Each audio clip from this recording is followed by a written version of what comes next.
So, hello everyone. I welcome you all to Success Point. तो कैसे हैं आप सब? उम्मीद करता हूँ कि सब बढ़िया होंगे। पढ़ाई कैसी चल रही है आपकी? बढ़िया।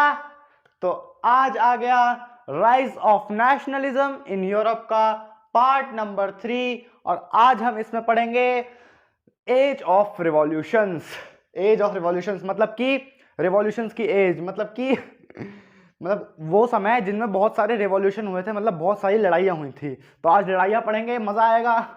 तो ये समय था 1830 से लेकर 1848 तक, जब पूरे यूरोप में, यूरोप क्या है, एशिया के साइड में कॉन्टिनेंट है, वहाँ पर बहुत सारी लड़ाइयाँ हुई थी, बहुत सारे देशों में लड़ाई हुई थी अपने राजा को हटाने के लिए। तो मैंने आपको क्या बताया था चैप्टर की स्टार्टिंग में कि सबसे पहले यूरोप में फ्रेंच रिवॉल्यूशन हुआ, वहाँ से फ्रेंच वाले लोगों ने अपने राजा को हटाया। उसके 15 साल बाद फिर से एक नेपोलियन बोनापार्टे नाम के राजा ने कब्जा कर लिया था फ्रांस पे। तो एक बार तो उन्हें कम से कम एक बार तो उन्होंने राजा को हटाया, तो इसलिए पूरे यूरोप में सबको मोटिवेशन मिल रहा था कि हाँ, फ्रांस ने एक बार अपने राजा को हटा दिया तो हम लोग भी हटा सकते हैं। ठीक है, तो मैंने आपको बताया फिर नेपोलियन आया। नेपोलियन ने कुछ अच्छे काम भी किए सिविल कोड ऑफ 1804 से, और बाद में हमने देखा धीरे धीरे लोगों को ये लगने लगा कि भाई नेपोलियन भी सही नहीं है। ठीक है, नेपोलियन भी बुरे काम कर रहा है, धीरे धीरे ऐसा लोगों को लगने लगा। फिर उसके बाद क्या हुआ, 1815 में 1815 में बैटल ऑफ वाटरलू हुआ। बैटल ऑफ वाटरलू में कंजर्वेटिव्स लोग, जो मैंने यहाँ पे लिखा था, ऑस्ट्रिया, ब्रिटेन, पर्शिया, रशिया और ऑस्ट्रिया, इन चारों ने मिलके नेपोलियन को हराया और कब्जा कर लिया। ठीक है, फिर जो यूरोप में पावर्स थी ना, जो राजा थे, वो धीरे धीरे कंजर्वेटिव होने लगे। कंजर्वेटिव मतलब कि जो लोग मतलब गलत विश्वास रखते हैं, जैसे कि राजा होना सही है और क्लरिकल प्रिविलेजेस होना चाहिए, लोगों में भेदभाव होना चाहिए, ऐसे जो विश्वास रखते हैं उन्हें कहते हैं कंजर्वेटिव्स। ठीक है, तो कंजर्वेटिव्स ने यूरोप पे कब्जा कर लिया था 1815 में बैटल ऑफ वाटरलू के थ्रू। ठीक है, तो अब हम पढ़ेंगे कि फिर भाई मैंने आपको क्या बताया था, रिवॉल्यूशनरीज ग्रो हो रहे थे, सीक्रेट सोसाइटीज बन रही थी, लोग अंदर ही अंदर चुपके से प्लान बना रहे थे कि कैसे इन कंजर्वेटिव्स को हटाएं। तो जो सबसे पहले जो हुआ वो 1830 में हुआ शुरू रेवोल्यूशन, मतलब 1830 में लोगों ने कंजर्वेटिव्स को हटाने के लिए उन पर अटैक किया लोगों ने। ठीक है, तो चलिए फिर स्टार्ट करते हैं। ये मैंने आपको रिकैप बताया, और अगर आपको ये चीज़ समझ में नहीं आई तो मेरे लास्ट के 2 लेक्चर्स या फिर पार्ट्स देखिए, आपको 100% समझ में आएगी। ये वाला पार्ट थोड़ा सा बड़ा हो सकता है, उसके लिए माफ़ी चाहूँगा, मतलब इतना भी बड़ा भी नहीं। तो चलिए फिर शुरू करते हैं। सो माय नेम इज अनमोल अग्रवाल और हम करने जा रहे हैं rise of nationalism in Europe का 3rd part, as of revolutions. चलिए फिर स्टोरी को आगे बढ़ाते हैं। हमने देखा था कि कंजर्वेटिव्स ने यूरोप में पावर कैप्चर कर ली थी बैटल ऑफ वाटरलू के द्वारा। तो कंजर्वेटिव्स कौन थे? कंजर्वेटिव्स वो लोग थे जो राजा के मतलब राजा में और भेदभाव में विश्वास रखते थे। ठीक है, तो ये लोग गलत काम करते थे। तो मैंने आपको बताया था कि रिवॉल्यूशनरीज ऐसे लोग थे जो कंजर्वेटिव्स के खिलाफ खड़े हुए थे कि भाई ये भेदभाव क्यों कर रहे हैं। ठीक है, तो अब देखते हैं। अब हमने देखा है कि भाई वाटरलू के द्वारा, बैटल ऑफ वाटरलू के द्वारा जो कंजर्वेटिव्स थे वो पावर में आ चुके थे, उन्होंने नेपोलियन को हरा दिया था, तो पावर में आ गए थे। As conservatives tried to consolidate their power, अभी मतलब बताऊंगा, डरना मत। Liberalism and nationalism came to be increasingly associated with revolution. इसका क्या मतलब हुआ? इसका ये मतलब हुआ बच्चों, इसका कि जैसे कंजर्वेटिव्स ने अपनी पावर का गलत इस्तेमाल करना शुरू किया, भेदभाव करना शुरू किया, ठीक है, तो क्या हुआ, लिबरलिज्म एंड नेशनलिज्म, तो जो ऐसे लोग थे जो नेशनलिज्म, जिनको अपने देश से प्यार था और जो आज़ादी चाहते थे, उन लोगों ने क्या करा, came to be increasingly associated with revolution. बहुत सारे रिवॉल्यूशन होने लगे, मतलब 1830s के बाद बहुत सारे रिवॉल्यूशन होने लगे कि भाई कंजर्वेटिव कहाँ से आ गए, इन्हें हटाओ। ठीक है, हर देश में, लगभग हर देश में रिवॉल्यूशन हुआ आज़ादी के लिए। अब देखते हैं, अब भाई एज ऑफ रिवॉल्यूशन है तो बहुत सारे रिवॉल्यूशन हुए होंगे ना। तो सबसे पहला जो रिवॉल्यूशन हुआ पूरे यूरोप में, भाई ये यूरोप है नहीं ऐसा यूरोप, पर मैं इसे बना रहा हूँ एग्जाम्पल के लिए, ऐसा यूरोप है। ठीक है, तो इसमें किसने कब्जा कर लिया? कंजर्वेटिव्स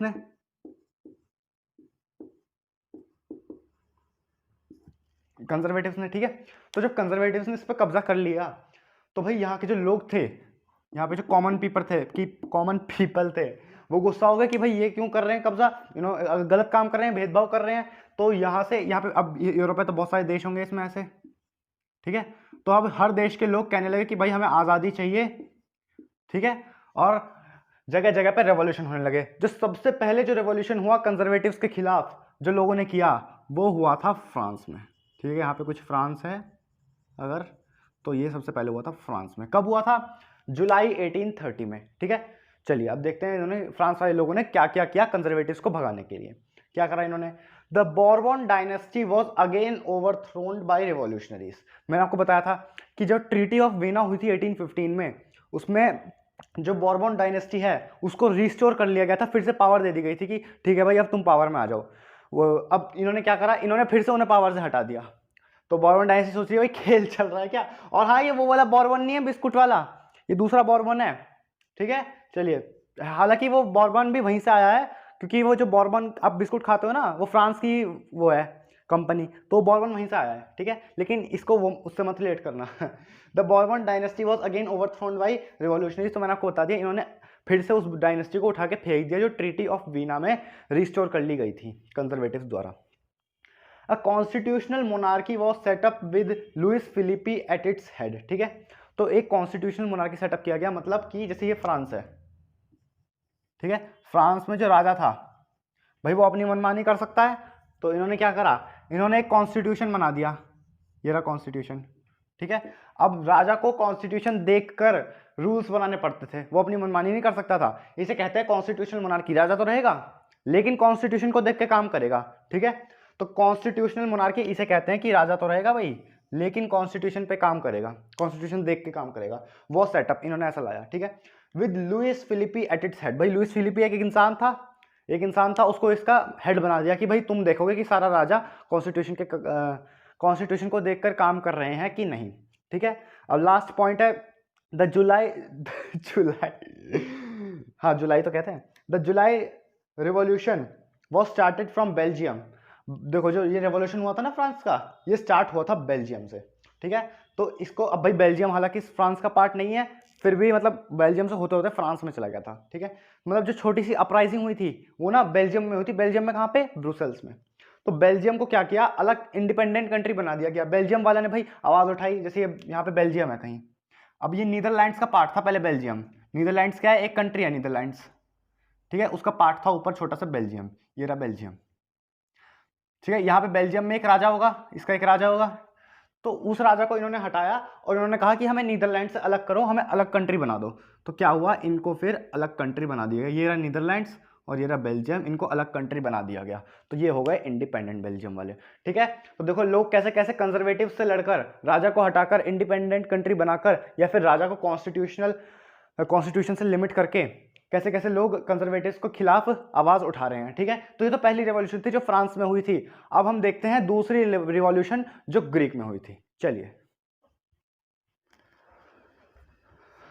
तो अब बात करते हैं बच्चों ग्रीक रिवॉल्यूशन की। हमने क्या देखा, हमने देखा कि भाई यूरोप में सब गुस्सा हो रहे थे कि भाई ये कंजर्वेटिव्स आ गए, इन्हें हम भगाओ यहाँ से। तो सबसे पहले जो रिवॉल्यूशन हुआ वो हुआ फ्रांस में। कब? 1830 में। ठीक है, अब देखते हैं उसके बाद फ्रांस के बाद हुआ ये ग्रीक में। इसको हम कहते हैं ग्रीक वॉर ऑफ इंडिपेंडेंस। भाई ग्रीक वाले लोगों ने कंजर्वेटिव्स के खिलाफ लड़ाई की और उन्हें हटाया। ठीक है, कैसे?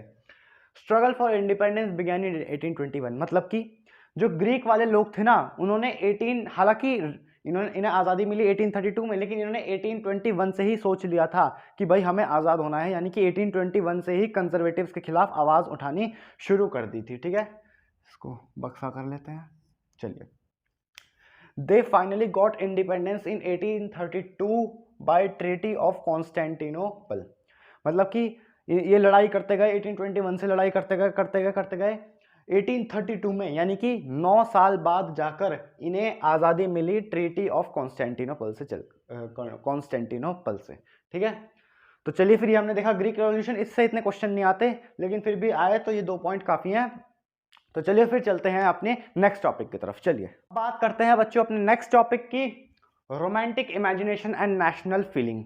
अभी तक हमने क्या पढ़ा? अभी तक हमने पढ़ा 2 लड़ाइयों के बारे में। कौन सी लड़ाई? एक फ्रांस की लड़ाई जो 1830 में हुई थी, और एक ग्रीक की लड़ाई, वो भी हमने पढ़ी। और अब हम पढ़ेंगे कि लड़ाइयों के अलावा लोगों के मन में कैसी कैसी फीलिंग थी। भाई एक तो अपने देश के प्रति प्यार कोई कैसे दिखा सकता है, एक तो लड़ाई करके दिखा सकता है, और एक दूसरा तरीका भी है, वो मैं आपको यहाँ पे दिखाता हूँ। ठीक है, चलिए रोमांटिसिज्म में आपको बताता हूँ क्या होता है।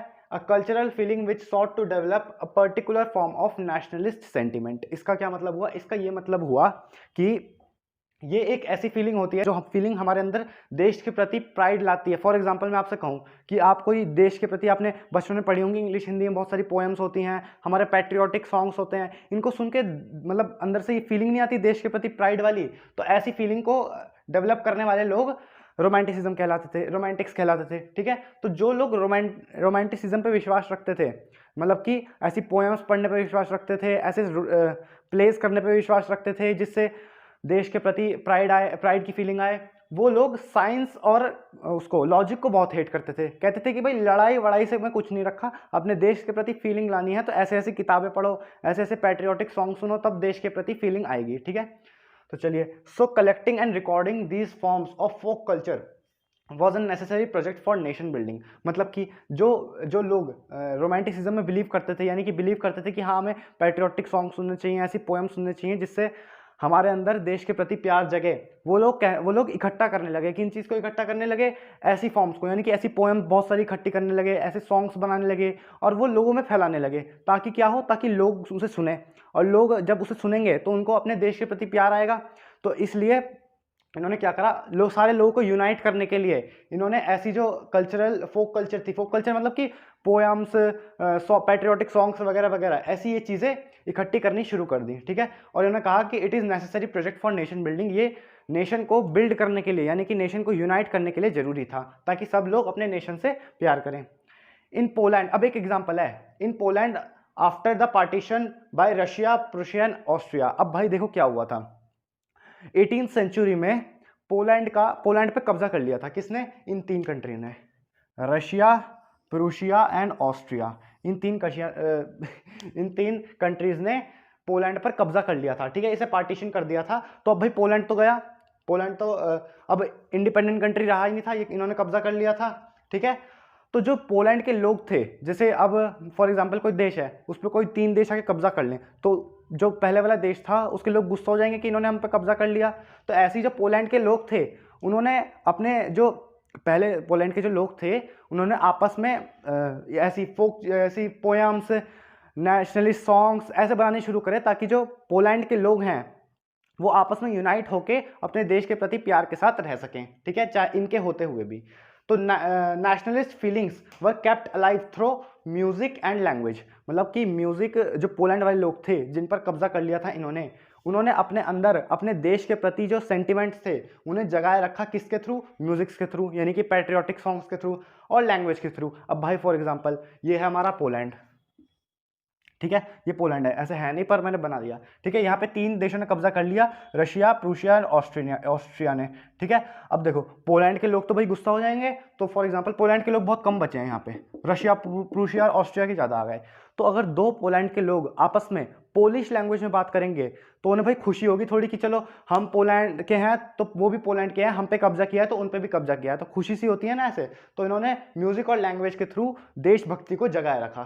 ठीक है, चलिए अब समझते हैं, language also played an important role in nationalism. मतलब कि लैंग्वेज, मैंने आपको यहाँ बताया लैंग्वेज ने कैसे, अब कैसे बताया मैं आपको बताता हूँ, एक सेकंड, एनसीईआरटी से आपको समझाऊंगा मैं ये चीज़ तो ज़्यादा समझ में आएगी।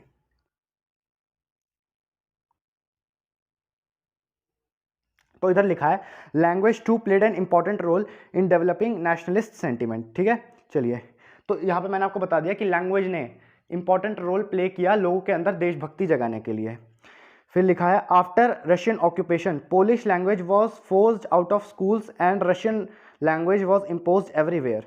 मतलब कि क्या हुआ, जब इन्होंने रशिया वालों ने इन्होंने कब्जा किया ना पोलैंड पर, तो पोलैंड की इन्होंने लैंग्वेज, रशिया वालों ने पोलिश एक लैंग्वेज थी पोलैंड में, तो उस लैंग्वेज को हटा दिया और अपनी लैंग्वेज इंपोज कर दी। पोलैंड के स्कूल्स में रशियन लैंग्वेज चलती थी, पोलिश लैंग्वेज नहीं चलती थी फिर, तो इसलिए पोलिश वाले लोग गुस्सा थे।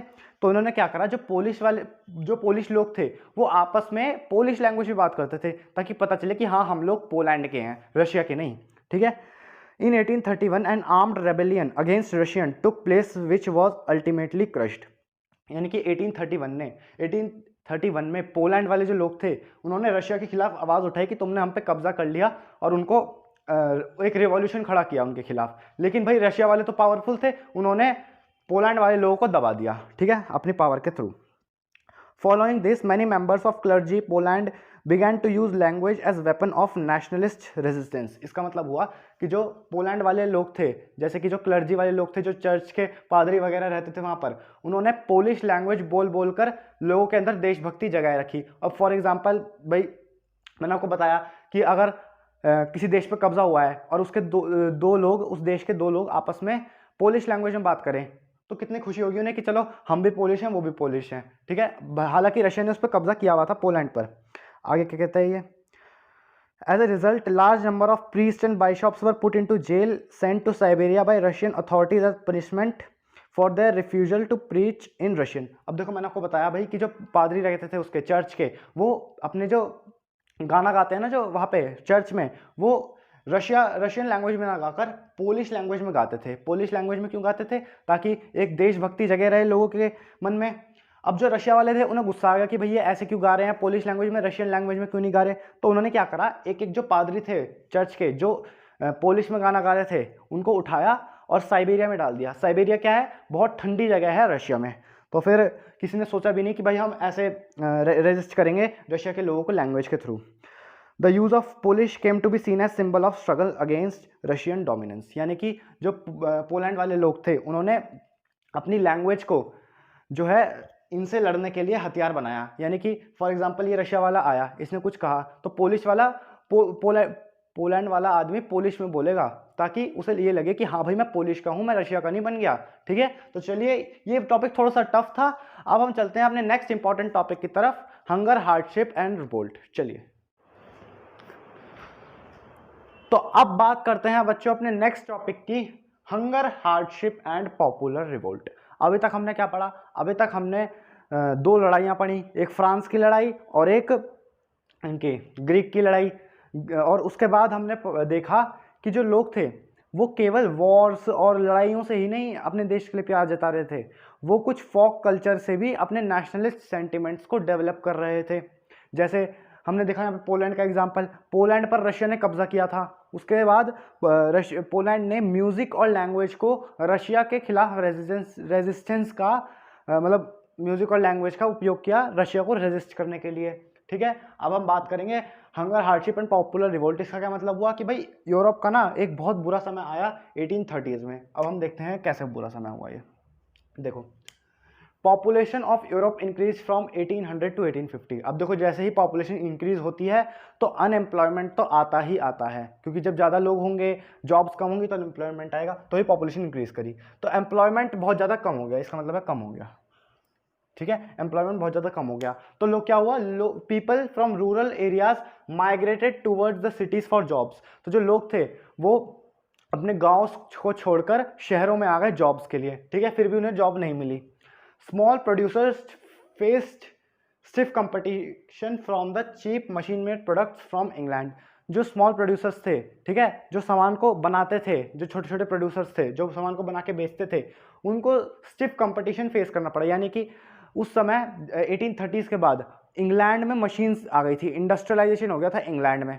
तो वहाँ से जो इंग्लैंड था वो पूरे यूरोप में बांटता था क्या, मशीन मेड प्रोडक्ट्स। अब यार मशीन मेड प्रोडक्ट्स तो सस्ते होते हैं जो लोगों ने बनाए हैं उन प्रोडक्ट से, ठीक है। तो क्या हुआ, अब भाई कोई सामान आ गया वो सस्ता है, ठीक है, और वो चाहे मशीन मेड हो, अगर इंसान को क्या फ़र्क पड़ेगा, चाहे मशीन मेड सामान हो या फिर किसी और ने बनाया हो, वो तो रेट देखेगा ना किसी दो सामान के। तो रेट कम किसका था, मशीन मेड गुड का जो इंग्लैंड से आया था। और स्मॉल प्रोड्यूसर्स हाथ से बनाते थे तो उनका प्राइस जो होता था उनके प्रोडक्ट का वो ज़्यादा होता था। तो फिर लोग तो भाई इंग्लैंड वाले प्रोडक्ट को ही खरीदेंगे ना, तो इसलिए लोगों ने इंग्लैंड वाले प्रोडक्ट खरीदने शुरू कर दिए। तो जो स्मॉल प्रोड्यूसर्स थे उनको बहुत ज़्यादा कंपटीशन का सामना करना पड़ा, उनका जो बिजनेस था वो बंद हो गया। Rise in fruit prices led to widespread populism in Europe. अब क्या हुआ, फसल उसकी 1830s के बाद फसल जो थी वो भी बर्बाद हो गई, मतलब सारे बुरे काम एक साथ हो गए। यूरोप की फसल भी बर्बाद हो गई। अब फसल बर्बाद होते ही क्या हुआ, जो फूड के प्राइस थे, अब भाई फूड बहुत कम प्रोड्यूस होने लगा, तो जो फूड के जो प्राइसेस थे वो बहुत ज़्यादा ऊपर चले गए, ठीक है। अब अमीर अमीर लोग ही फूड अफोर्ड कर पा रहे थे। This led to widespread populism. Populism मतलब त्राही त्राही मच गई यूरोप में, ठीक है, खाना नहीं था किसी के पास भी। अब 1848 में क्या हुआ, इन 1848 bad harvest and unemployment brought Paris on ground. इसका क्या मतलब हुआ? इसका मतलब हुआ कि 1848 में जो फ्रांस थी, फ्रांस में जो जगह थी पेरिस, उसकी फसलें भी खराब हो गई, अनएम्प्लॉयमेंट भी इतना ज़्यादा फैल गया कि जो पेरिस के लोग थे वो कहाँ आ गए? रोड पे। रोड पे मतलब अपना घर वर सब उनका बेच बाच के, और अपने जैसे रोड पे नहीं रहते वो गरीब लोग, वैसा हो गया, हर एक इंसान की स्थिति वैसी हो गई। फिर इन्होंने क्या करा? इनको गुस्सा आया, इन्होंने बहुत सारे काम करे। पहले तो सबसे पहले इन्होंने लुइस फिलिपी को हटा दिया। लुइस फिलिपी कौन? अभी थोड़ी देर पहले हमने देखा था भाई, एक कॉन्स्टिट्यूशनल मोनार्की सेट हुई थी तो उसका हेड बनाया था लुइस फिलिपी को, जो फ्रांस रेवोल्यूशन के बाद। अब लुइस फिलिपी को भगा दिया, भाई इससे कुछ नहीं होगा, इसे भगा दो यहाँ से, ठीक है। उसके बाद क्या हुआ? जो फ्रांस वाले लोग थे, यहाँ पे हम पर्टिकुलर यहाँ तक 4th पॉइंट तक हम बात कर रहे हैं यूरोप की, ठीक है। 4th पॉइंट तक हम बात कर रहे हैं यूरोप की, और 5th पॉइंट में हम बात कर रहे हैं फ्रांस की, ठीक है। फ्रांस में पेरिस है ना, इसलिए। तो फ्रांस वाले लोगों ने गवर्नमेंट को प्रेशराइज करके, बहुत ज़्यादा प्रेशराइज करके चेंजेस लाए। क्या चेंजेस लाए वो अभी हम देखेंगे, पहले आप इतना नोट कीजिए, ठीक है। चलिए, तो अब बात करते हैं बच्चों उन चेंजेस की जो फ्रांस वाले पीपल ने अपनी कंट्री में लेके आए। हमने देखा था कि पेरिस जो था उसमें अनएम्प्लॉयमेंट बहुत ज़्यादा फैल गया था और वहाँ की फसलें भी खराब हो गई थी, तो जो लोग थे वो बहुत ज़्यादा गरीब हो गए थे और सड़कों पे आ गए थे। तो इसलिए अब फ्रांस वाले लोगों ने गवर्नमेंट को प्रेशराइज किया और कुछ चेंजेस लाए। क्या changes? Right to vote for all adult man above 21, यानी कि हर एक आदमी, चाहे उसके पास प्रॉपर्टी हो या ना हो, उसको अगर वो 21 साल से ऊपर का है तो उसे राइट ऑफ वोट मिला। वुमेन को भी नहीं मिला, केवल मैन जिनकी जो एज है वो 21 से ऊपर है। पहले क्या होता था? पहले केवल उन मैन को राइट टू वोट मिलता था जिनके पास प्रॉपर्टी होती थी। अब चाहे आदमी के पास प्रॉपर्टी हो या ना हो, 21 साल से अगर ऊपर का है तो राइट टू वोट मिलेगा। गारंटीड राइट टू वर्क, जो गवर्नमेंट थी उसने गारंटी किया लोगों को राइट टू वर्क, यानी कि अब सबको काम मिलेगा, ठीक है। इसमें कुछ इतना समझाने का है नहीं। वीवर्स रिवोल्ट, अब ये टॉपिक हुआ खत्म। हंगर हार्डशिप वाला नहीं, हंगर हार्डशिप वाला नहीं, ये वाला फ्रांस वाला। अब हम बात करेंगे वीवर्स रिवोल्ट की। वीवर्स रिवोल्ट अलग टॉपिक है।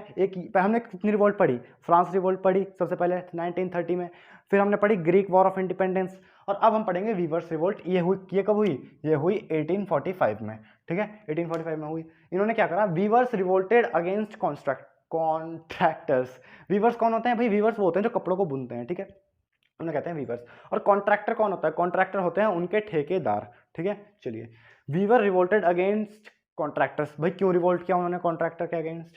Because contractor increased their work and reduced their wages. क्योंकि धीरे धीरे जो कॉन्ट्रैक्टर थे, जो ठेकेदार थे, उन्होंने जो कपड़े बुनाई करते थे उनका काम तो बढ़ा दिया कि अब तुम्हें एक दिन में 10 की बजाय 15 कपड़े बुनने हैं, और उनके जो वेजेस थे, वेजेस मतलब कि उनकी जो वो थी इनकम, उसे कम कर दिया, मतलब उन्हें कम पैसे दे के ज़्यादा काम करवा रहे थे। तो भाई वीवर्स ने रिवोल्ट किया कि भाई हमें ये काम नहीं करना, अब हम रिवोल्ट करेंगे, अब हम आवाज़ उठाएंगे ठेकेदार के खिलाफ। तो जब उन्होंने आवाज़ उठाई तो क्या बना दिया, तो 11 वीवर्स वर किल्ड। मतलब उन्होंने आवाज़ उठाई, उन पर अटैक करने लगे कॉन्ट्रैक्टर पे। कॉन्ट्रैक्टर्स वैसे छोड़ के भाग गए थे देश को, लेकिन फिर भी 11 जो वीवर्स थे उनकी मौत हो गई, वो मारे गए। उनको मार दिया कि इन्होंने कॉन्ट्रैक्टर्स के मतलब उन्होंने शॉट कर दिया गया, गोली मार दी गई 11 वीवर्स के। आपको याद रखना है, ठीक है यार। ये बहुत बड़ा टॉपिक है, एज ऑफ रिवॉल्यूशन। थोड़ी सी वीडियो लंबी हो गई, माफ़ी चाहता हूँ मैं आपसे। अरे अब दो आगे टॉपिक्स बचे हैं, वो तो छोटे छोटे से हैं, उन्हें 1 या 2 लेक्चर में कंप्लीट कर लेंगे। बस यही लेक्चर आज का बड़ा होना है, फिर आगे 1-2 लेक्चर छोटे छोटे आएंगे, ठीक है। चलिए इतना आप नोट कीजिए। हम चलते हैं अपने लास्ट टॉपिक की तरफ, रिवॉल्यूशन ऑफ लिबरल्स। चलिए, तो अब बात करते हैं बच्चों अपने लास्ट टॉपिक की, the revolution of liberals. Last topic revolution of liberals. तो ये एक ऐसा रिवॉल्यूशन था जो लिबरल्स के द्वारा लड़ा जा रहा था, ठीक है। लिबरल्स में कौन थे? Middle class people. मैंने आपको स्टार्टिंग में भी बताया था, या अपने पहले लेक्चर में या फिर दूसरे लेक्चर में, कि जो रिवॉल्यूशन मेनली लड़ रहे थे राजा के खिलाफ वो थे मिडिल क्लास एजुकेटेड पीपल, ठीक है। चलिए, liberals wanted to form a nation state. Liberals चाहते थे कि मेरे मुंह से बार बार लिबरल्स निकल रहा है। तो लिबरल्स चाहते थे कि हमें एक नेशन स्टेट बना दो। नेशन स्टेट मतलब एक ऐसी स्टेट जिसमें कॉमन कल्चर हो, कॉमन लैंग्वेज हो, कॉमन रिलीजन हो, ठीक है। तो एक ये ऐसे चाहते थे ताकि सब यूनाइट होकर रहें। तो ये कहते थे कि भाई नेशन स्टेट बनाने दो, ठीक है। नेशन स्टेट मैंने पहले भी बताया आपको। They demanded constitution, freedom of press and freedom of association. ये बहुत इंपॉर्टेंट पॉइंट है, ठीक है। यूरोप में जो लिबरल्स थे वो मांग कर रहे थे गवर्नमेंट से, यानी कि राजाओं से, कि भाई कॉन्स्टिट्यूशन चाहिए हमें एक, कि कॉन्स्टिट्यूशन पे आप काम करो, हमें चाहिए फ्रीडम ऑफ प्रेस, यानी कि हम राजा के खिलाफ भी आर्टिकल्स और मीडिया में शो कर सकते हैं राजा के खिलाफ भी, ठीक है। सेंसरशिप मतलब कि नहीं चाहिए। और फ्रीडम ऑफ एसोसिएशन, यानी कि हमें अपनी खुद की पार्टी बनाने की आज़ादी दो, ऐसा इन लोगों ने कहा। किन्होंने? लिबरल्स ने। किससे? राजा से। इन जर्मनी, अब जर्मनी की बात करते हैं। Large number of political associations of middle class people decided to vote for all German national assembly. अब देखो जर्मनी में क्या हुआ, जितने भी पॉलिटिकल एसोसिएशंस थे ना, बहुत सारे पॉलिटिकल एसोसिएशंस थे, उन्होंने क्या डिसाइड किया, मतलब जो जिन पॉलिटिकल एसोसिएशंस थे उनके मेंबर्स मिडिल क्लास पीपल थे, मिडिल क्लास पीपल जो कि लिबरल्स थे, ठीक है। उन्होंने क्या करा, उन्होंने डिसाइड किया कि भाई अब की बार हम वोट देंगे ऑल जर्मन नेशनल असेंबली को, ठीक है। इन्होंने डिसाइड किया कि अब की बार हम ऑल जर्मन नेशनल असेंबली, एक पार्टी थी, इसे वोट देंगे। On 18 May 1848 831 elected representative drafted a constitution to limit the power of monarch. 18 मई 1848 को 831 लोग इलेक्ट हुए और उन्होंने जर्मनी के लिए, यहां से आगे हम जर्मनी की बात करेंगे, जर्मनी, ठीक है। उन्होंने जर्मनी के लिए एक कॉन्स्टिट्यूशन बनाया। देखो यहाँ पे कॉन्स्टिट्यूशन की डिमांड भी कर रहे हैं, ठीक है, यहाँ पे कॉन्स्टिट्यूशन की डिमांड भी कर रहे हैं और इन्होंने कॉन्स्टिट्यूशन बना भी दिया। 831 लोग इलेक्ट हुए थे, इतनी तारीख को इन्होंने कॉन्स्टिट्यूशन बना दिया जिसने राजा की पावर को कम कर दिया, ठीक है। चलिए ये कॉन्स्टिट्यूशन की बात हो गई। Then the parliament was dominated by middle class people who resisted workers and artisans hence lost their support. इसका मतलब हुआ कि जो पार्लियामेंट था, देखो यहाँ पे इन्होंने डिसाइड किया था कि भाई हम ऑल जर्मन नेशनल असेंबली को वोट देंगे, ठीक है। अब भाई इन्होंने डिसाइड किया तो भाई यही जीतेगी, और इसमें कौन थे, इसमें थे मिडिल क्लास पीपल, इसमें थे मिडिल क्लास लोग, ठीक है। तो जो मिडिल क्लास, जो पार्लियामेंट था वो पूरा मिडिल क्लास लोगों से भर गया था क्योंकि ये वाली पार्टी जीती थी, ठीक है। और जो मिडिल क्लास लोग थे उन्होंने रेजिस्ट किया, किसको रेजिस्ट, मतलब कि उन्होंने जो वर्कर और आर्टिजन की जो डिमांड थी ना उनको ठुकरा दिया, कह रहा कि हम तुम्हारी डिमांड पूरे नहीं करेंगे। तो जो वर्कर और आर्टिजन थे इन्होंने इस पार्टी को वोट भी दिया और इस पार्टी ने इनके साथ धोखा कर दिया, इनकी इच्छाएं पूरी नहीं करी, यानी कि इनकी डिमांड्स पूरी नहीं करी। तो जो वर्कर और आर्टिजन थे भाई जाहिर सी बात है वो अपना सपोर्ट हटा लेंगे फिर इस पार्टी से, ऑल जर्मन नेशनल असेंबली से, ठीक है। फिर फिर क्या हुआ, women started forming political association and newspaper etcetera. अब देखो यहाँ पे क्या हुआ, यहाँ पे भाई लोग अपनी अपनी डिमांड्स पूरी कर रहे हैं, तो वुमेन ने सोचा कि भाई हम भी अपनी डिमांड्स पूरी करेंगे। इन्होंने पॉलिटिकल एसोसिएशन बनाई, यानी कि खुद की पॉलिटिकल पार्टीज़ बनाई, अपने खुद के न्यूज़पेपर छपवाए। फिर हालांकि इन्हें राइट टू वोट नहीं मिला, लेकिन फिर भी इन्होंने अपनी कई डिमांड रखी, डेमोन्स्ट्रेशन में पार्टिसिपेट किया ताकि इनकी भी सुनी जाए, ठीक है। तो इतना आप नोट कीजिए। और इसके बाद जो गवर्नमेंट थी ना, जो राजा वाजा थे, अब देखो हमने देखा यहाँ पे कि लोग कितनी डिमांड कर रहे हैं, भाई कॉन्स्टिट्यूशन बना के रख दिया और ऐसे वोट दे के डिसाइड करके कितनी कितनी अपनी डिमांड्स को पूरी करवा रहे हैं। तो जो राजा लोग थे उन्हें लगने लगा कि भाई अब तो लोग जागरूक हो गए हैं, अब हमसे लोग नहीं संभलेंगे। तो राजा लोगों ने, मतलब जो यूरोप के सारे राजा थे, उन्होंने धीरे धीरे अपनी जो मनमानी थी उसे कम कर दिया ताकि लोग उन पे हावी ना हो, ठीक है। तो उन्होंने कैसे कम किया, क्या चेंजेस लाए, वो अभी हम देखते हैं, बस थोड़ा सा और बच गया, ठीक है। चलिए तो अब छोटी सी बात कर लेते हैं बच्चों। जो राजा थे उन्हें लगने लगा था कि भाई अब लोग अपनी मनमानी करनी शुरू कर रहे हैं, यानी कि आवाज़ उठाना शुरू कर रहे हैं, यानी कि लोग जागरूक हो चुके हैं, तो हम लोगों को ज़्यादा दिनों तक अपने कंट्रोल में नहीं रख सकते। तो उन्होंने थोड़ी थोड़ी धीरे धीरे करके लोगों को आज़ाद करना शुरू कर दिया ताकि लोगों को ये लगे कि हाँ जो राजा है वो भी हमारे साथ है और जो लोग हैं वो राजा पे आवाज़ ना उठाएं। इसलिए उन्होंने क्या करा, राजा ने changes brought by monarchs, monarchs मतलब राजा। Serfdom and bonded labour were abolished, ठीक है, ये अबॉलिश हो गए एज ए लेबर्स। बॉन्डेड मतलब जो जिनको फ्री में काम करना पड़ता था, किसी कोई पैसे नहीं मिलते थे, ठीक है। और Habsburg ruler granted more autonomy to Hungarians in 1867। जो हैब्सबर्ग रूलर थे उन्होंने ऑटोनॉमी ग्रांट करी। ऑटोनॉमी मतलब उन्होंने आज़ादी दी हंगेरियंस को कि तुम अपनी इंडिपेंडेंट कंट्री बना के अपना देश अलग से चला सकते हो 1867 में, ठीक है। इसमें कुछ ज़्यादा समझने का है नहीं, अगर समझ भी नहीं आए तो याद कर लेना, ठीक है। तो चलो फिर ये टॉपिक होता है यहाँ ख़त्म। और आगे तो आपको पता ही है मैं क्या बोलूँगा। वीडियो अच्छी लगी हो तो लाइक कीजिए और चैनल को सब्सक्राइब कीजिए अगर आप नए हैं तो। और आपके प्री बोर्ड एग्जाम चल रहे हैं उसके लिए ऑल द बेस्ट। मन लगा के पढ़ाई कीजिए, तुम्हारा भाई तुम्हारे साथ है। ये तो प्री बोर्ड्स हैं, मार्क्स खराब भी आ गए तो क्या, बोर्ड्स तो अभी बाकी हैं। तो इसलिए बोर्ड्स में भाई तुम्हारा भाई तुम्हारे साथ है, तो मन लगा के पढ़ाई कीजिए। मिलते हैं नेक्स्ट वीडियो में, तब तक के लिए जय हिंद।